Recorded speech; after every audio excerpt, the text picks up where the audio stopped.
How to overcome social anxiety easily. Social anxiety is an incredibly crippling condition. Being afraid to speak up essentially renders us voiceless, which in turn means we become passengers in our own lives. We end up with no say about what we do, what we achieve, where we go, or who we become. So, what can you do to start kicking some ass again?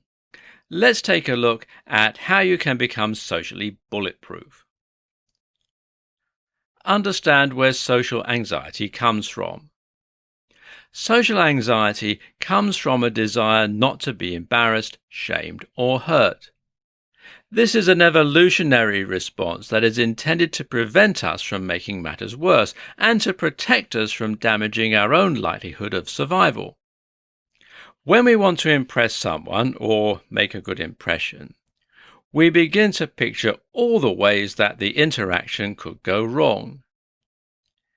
And in doing so, we end up triggering a fight or flight response. Only this freezes our ability to make a rational decision and makes us more likely to embarrass ourselves. So, what can you do to prevent this fate? Practice makes perfect. The first objective is to discredit the worst-case scenarios that you're picturing in your head and to start picturing the best-case scenarios. Start picturing yourself impressing the people you're talking to and making a great impact. Now, that's easier said than done, though, seeing as this reaction is something that has become deeply ingrained. And this is why we might use a technique from cognitive restructuring that is known as hypothesis testing.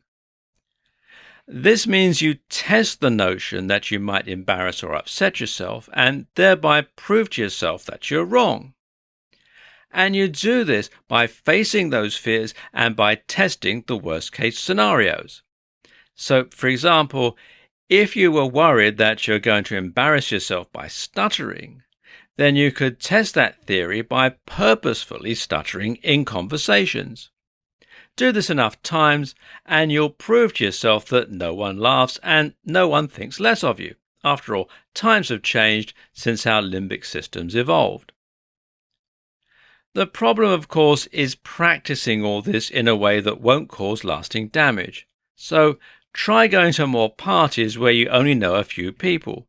Try speaking to strangers in the street or in stores.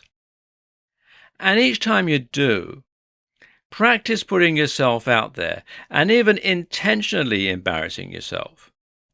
That's how you become desensitized, and that's how you become socially limitless.